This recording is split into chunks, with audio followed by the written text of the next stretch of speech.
To lose fat, you must be in a calorie deficit, eating fewer calories than you burn.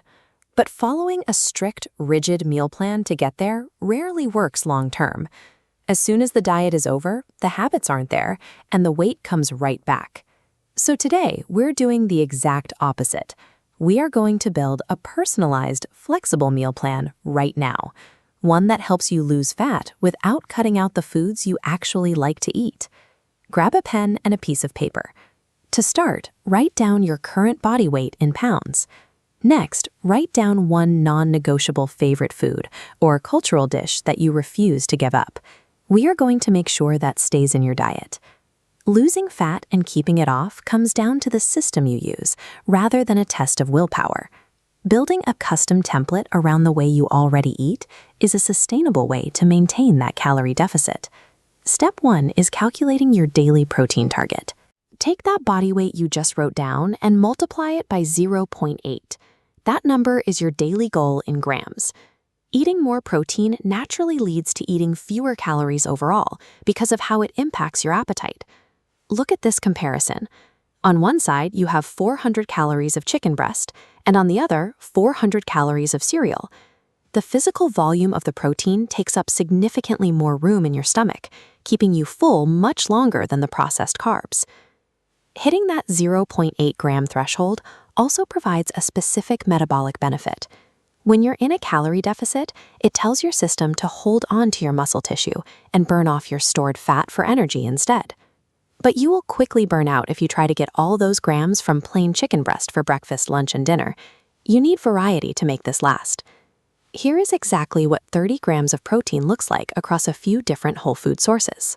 You have options like eggs, chicken, lean beef, or a scoop of whey powder. Look at this list and pick 3 specific protein sources you actually enjoy eating.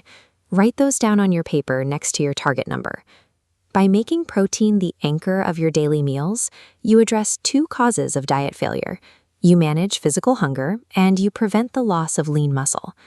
Now let's visualize how to structure your meals. Draw a circle to represent a plate. Fill the first quarter with protein.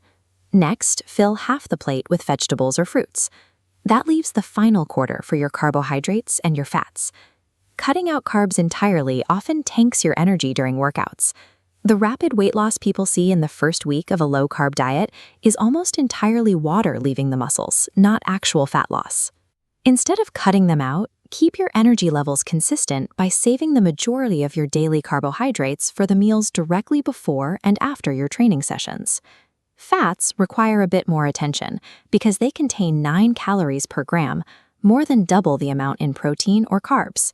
This shows how 200 calories of salad dressing, cooking oil, or peanut butter can disappear into a meal without you even noticing.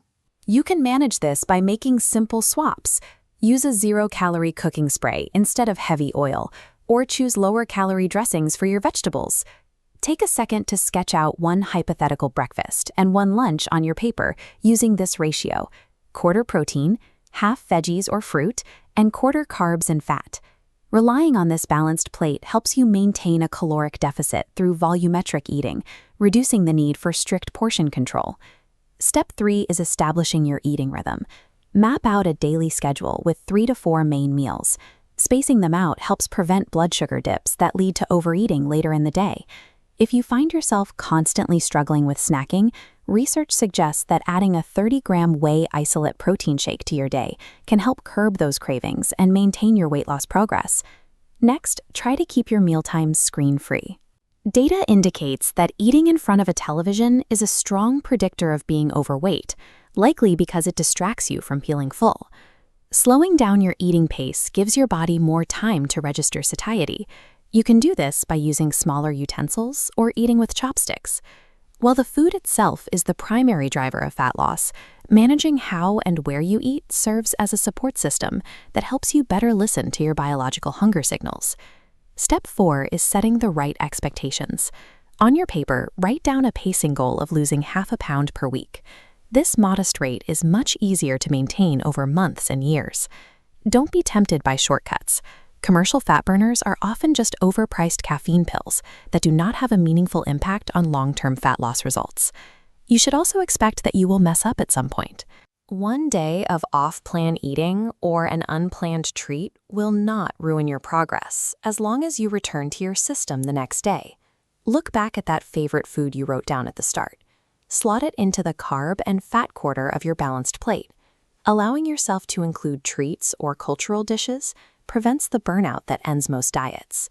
Consistently making small, manageable adjustments to a diet you enjoy will lead to better results than chasing perfection on a plan you hate. Take a look at the piece of paper in front of you. You now have a precise daily protein target, a reliable plate-building formula, and a structured eating schedule.